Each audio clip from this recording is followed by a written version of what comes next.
अच्छा हुआ ऋषि दुर्वासा के लौटने के पूर्व ही युवराज हनुमान आ गए। अब ऋषिवर को इस चोरी के विषय में कुछ भी ज्ञात नहीं होगा।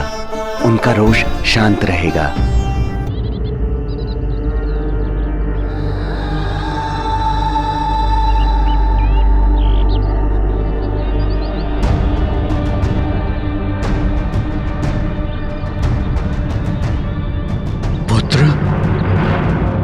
ऋषि दुर्वासा पधार रहे हैं। तुम कल्प वृक्ष के समीप अपने नियत स्थान पर पहुंच जाओ ताकि वो तुम्हें वहां पर देखकर निश्चिंत होकर अपना तप आरंभ कर सके।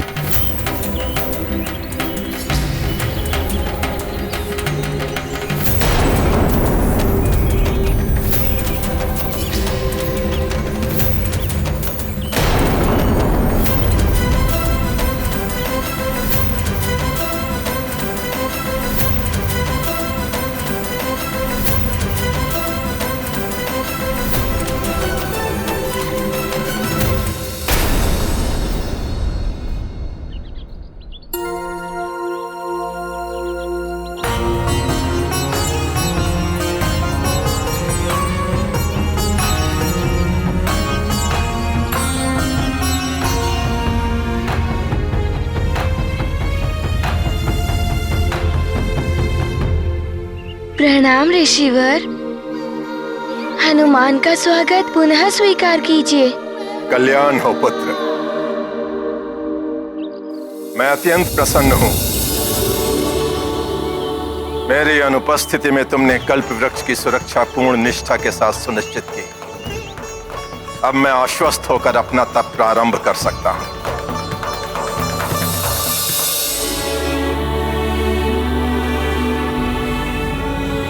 अवश्य ऋषिवर, परंतु उसके पूर्व मैं आपसे कुछ कहना चाहता हूँ।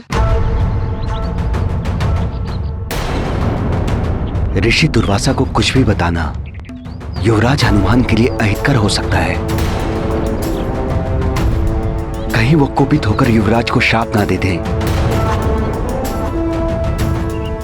आपके जाने के पश्चात जब मैं कल्प वृक्ष की रक्षा कर रहा था, हनुमान, मैं तुम्हारी बात अवश्य सुनता, किंतु अभी समय नहीं है।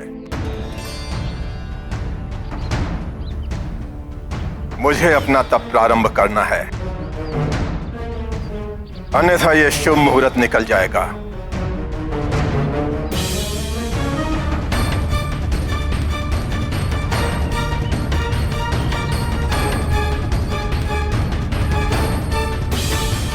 वत्स हनुमान, इस तपस्या में अनेकों माह और वर्ष भी लग सकते हैं।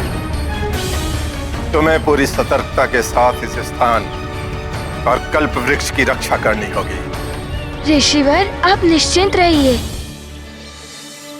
हनुमान इस बार पूर्णतः सजग रहेगा। आपके तप अथवा कल्प वृक्ष पर कोई आंच नहीं आने देगा।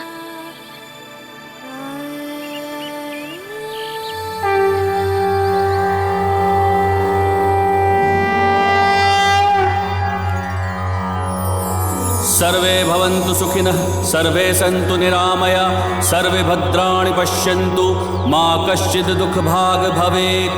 ॐ द्यौः शान्तिरन्तरिक्षं शान्ति, पृथिवी शान्तिरापः शान्तिरौषधयः शान्तिः, वनस्पतयः शान्तिर्विश्वे देवाः शान्तिर्ब्रह्मा शान्तिः, सर्वं शान्तिः शान्तिरेव शान्तिः, सा मा शान्तिरेधि। ॐ शान्तिः शान्तिः शान्तिः। रैन दिवस आवत और जावत, ऋतुएं नित नए रूप दिखावत, शीत ग्रीष्म वर्षा सब बीते, हनुमत भूख प्यास सब जीते। दुर्वासा भय जप में लीना, केसरी नंदन रक्षा कीना, ऋषि तप पर आँच न आई, हनुमत अपना वचन निभाई। महाबली हनुमत की, रुचिकर लीला राम भगत की। जय जय जय रघुनंदन राम, जय जय जय महाबली हनुमान। जय जय जय रघुनंदन राम, जय जय जय महाबली हनुमान।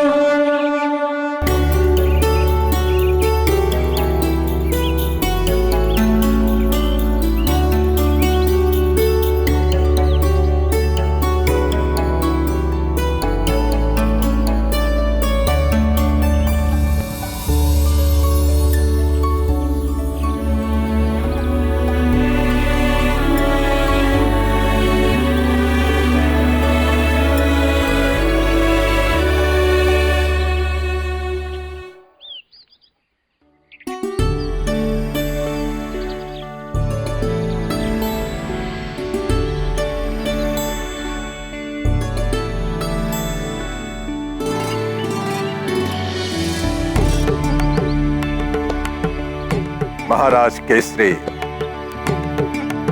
आपका सौभाग्य है कि आपको हनुमान जैसा पुत्र मिला।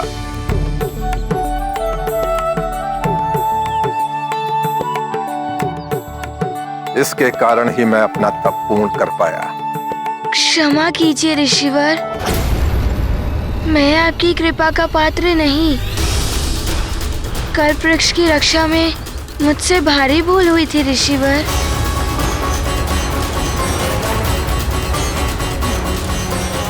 सदैव धर्मोचित व्यवहार कर सत्य बोलने वाला हमारा पुत्र ऋषि दुर्वासा से भी कुछ नहीं छिपाएगा।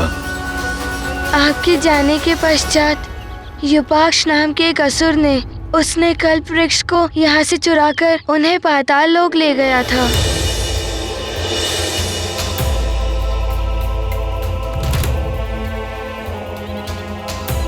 परंतु मैंने आपके आशीर्वाद और माता लक्ष्मी की वरदान की सहायता से पाताल लोक जाकर उस युपाक्ष का वध किया।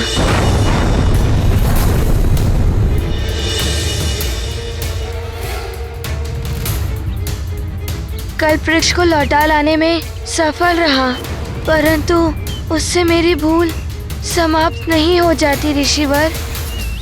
मेरी भूल के लिए मुझे आप अवश्य दंड दीजिए ऋषिवर।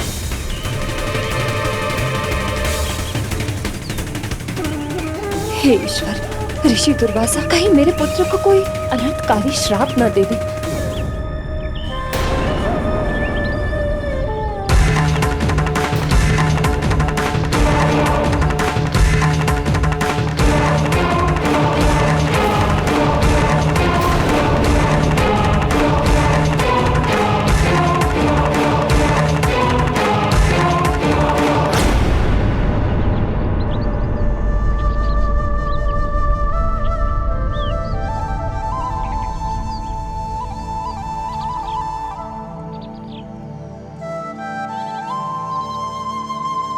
जिस कार्य के लिए तुम्हें वरदान मिलना चाहिए वत्स हनुमान,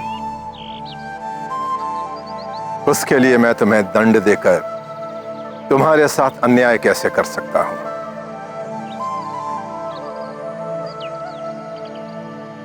परंतु ऋषिवर, मैं चकित हूं।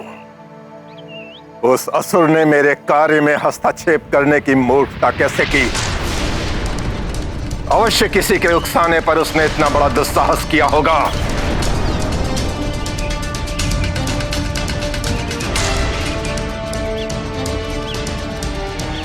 उसके कृत्य के लिए तो तुमने उसे दंडित कर दिया हनुमान, किंतु उसके सहयोगियों को भी दंड अवश्य मिलना चाहिए।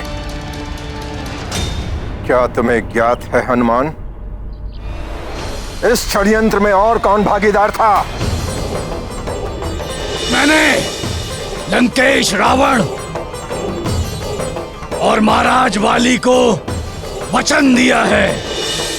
मैं असत्य नहीं कह सकता, परंतु यदि सत्य कहा तो रावण के साथ वाली भैया भी ऋषि दुर्वासा के कोप का ग्रास बनेंगे। अब क्या करे हनुमान, ऋषिवर को उनके प्रश्न का क्या उत्तर दे? हनुमान, ये कार्य किसी एक व्यक्ति का नहीं। बताओ, इस कृत्य में उस दुष्ट असुर युपाक्ष के साथ और कौन कौन सम्मिलित था?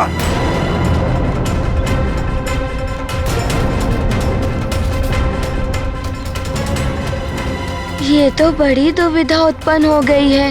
वाली भैया भले ही इस कृत्य में सम्मिलित थे, किंतु मैं वाली भैया को संकट में नहीं डाल सकता। सदैव स्पष्ट बोलने वाला हनुमान आज इतने असमंजस में क्यों पड़ गया? यदि हनुमान को कुछ ज्ञात है तो बता देना चाहिए। ऋषि दुर्वासा हनुमान की इस बात पर भी क्रोधित हो सकते हैं। मेरे लाल को इस संकट से बचाना प्रभु। तुम्हारा ये मौन भी कुछ कह रहा है हनुमान।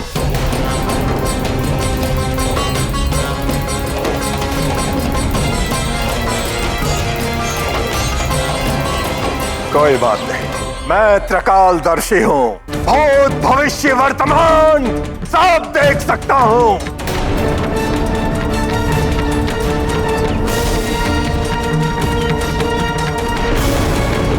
मैं अपने अंतर्चक्षुओं से अभी ज्ञात कर लूंगा कि इस दुष्कृत्य में कौन कौन सम्मिलित था।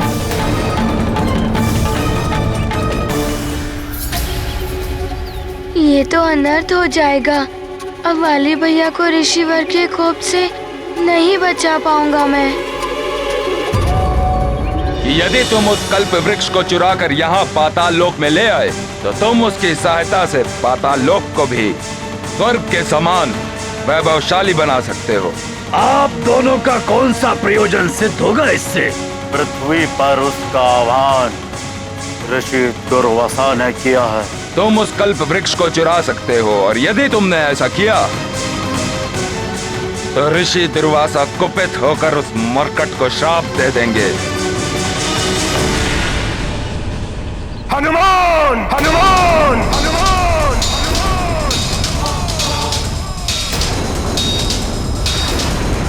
क्यों नहीं बताया तुमने कि ये दुष्कृत्य रावण और वाली ने कराया है? क्यों बचाना चाहते थे तुम उन दुष्टों को? क्या तुम्हें ज्ञात नहीं कि अपराध करने वाले को बचाने वाला भी अपराधी माना जाता है? क्षमा करें ऋषिवर, अपराध करने वाला यदि कोई अपना हो तो।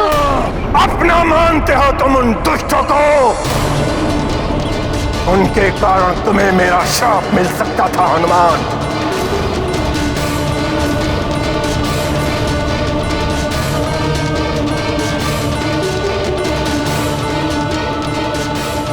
मुझ दुर्वासा को अपनी स्वार्थ सिद्धि का माध्यम बनाया।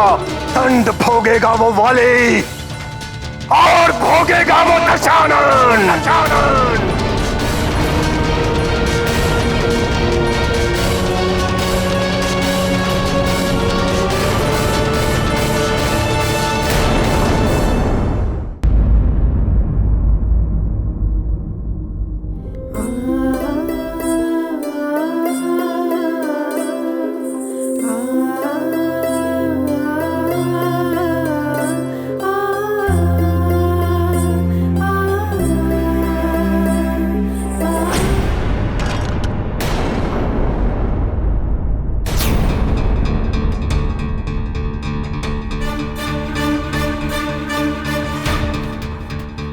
मेरा सिंदूर पात्र, इतना बड़ा अपशकुन।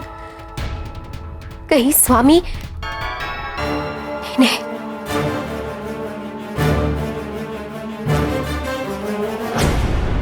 हे महादेव, हे प्रभु, मुझ मंदोदरी की गुहार सुन। एक स्त्री का यूं सौभाग्य सिंदूर गिर जाना इस बात का संकेत है कि उसके स्वामी पर अवश्य कोई संकट आने वाला है। अब मेरे स्वामी लंकेश तो आपके परम भक्त हैं ना, कृपया उनकी रक्षा करें।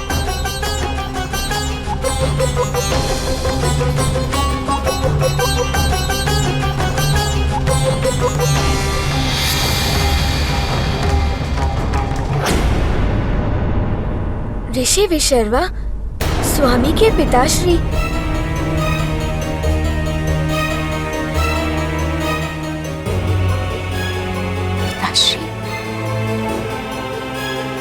प्रणाम पिताश्री। सौभाग्यवती भव। आप अचानक यहाँ? पुत्री मंदोदरी, तुम्हारी शंका निराधार नहीं है। रावण पर वास्तव में बड़ा संकट आने वाला है।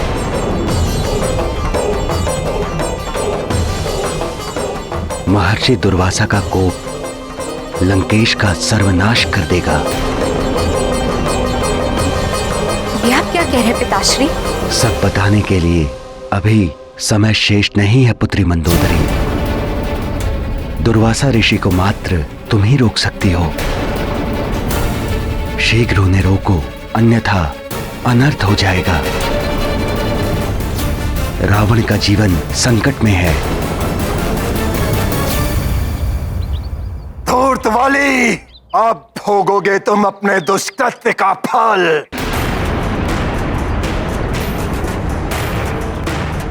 क्या करूं? लंकेश रावण के साथ वाली भैया को भी शापित होना पड़ेगा। कैसे रोकूं मैं ऋषिवर को? ऋषिवर, हनुमान की विनती है, वाली भैया को शाप मत दीजिए। क्षमा कर दीजिए वाली भैया को।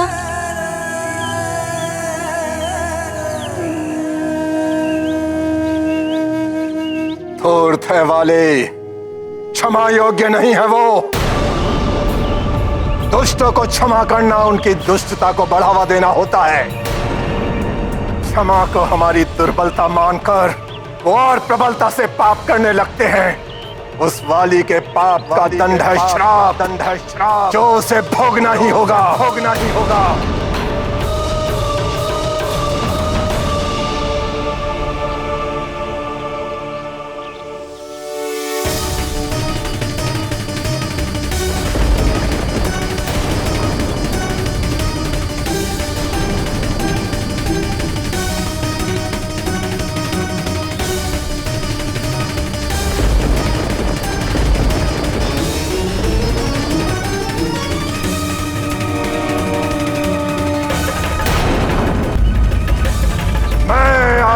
दुर्वासा श्राप देता हूं।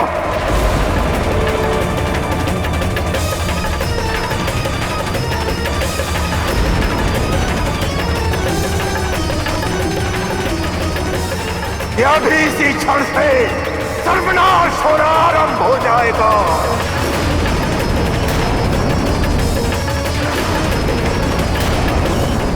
उस दुष्ट ऋषिवर, रुक जाइए।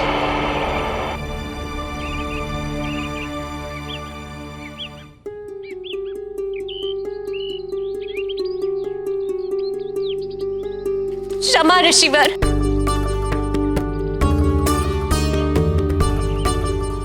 क्षमा ऋषिवर, क्षमा। मैं लंकेश रावण की पत्नी मंदोदरी, दया कीजिए ऋषिवर।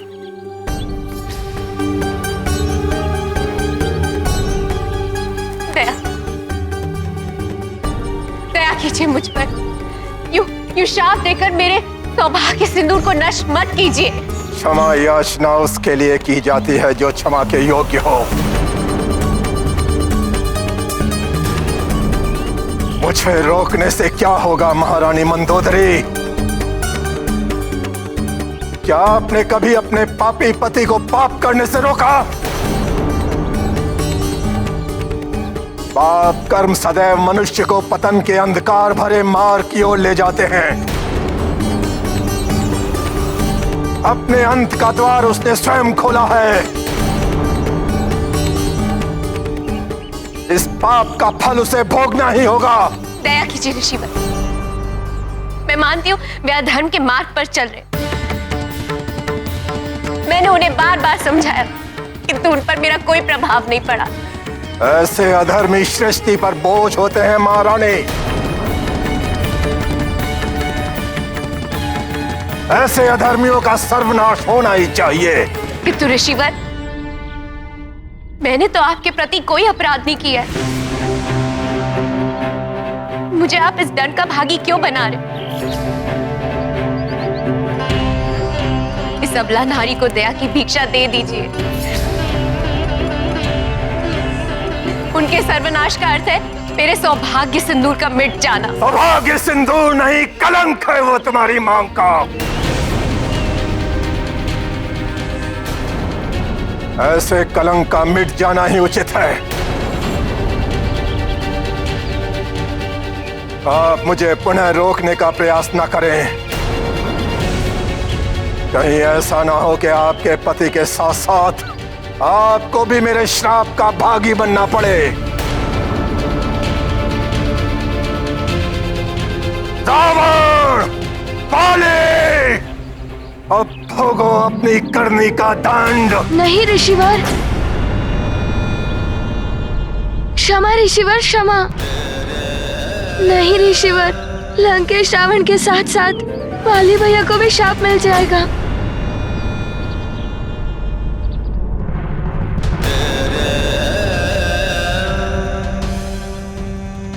वाली भैया को क्षमा कर दीजिए ऋषिवर, क्षमा कर दीजिए।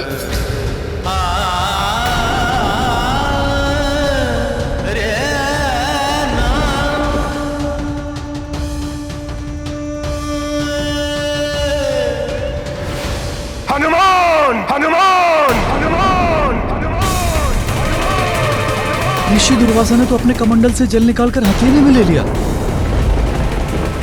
कहीं हनुमान को शाप ना दे दे वो, ऐसा ही प्रतीत होता है। कहीं वाली को रक्षित करने में ऋषि दुर्वासा क्रोधित होकर हनुमान को ही श्राप ना दे दे।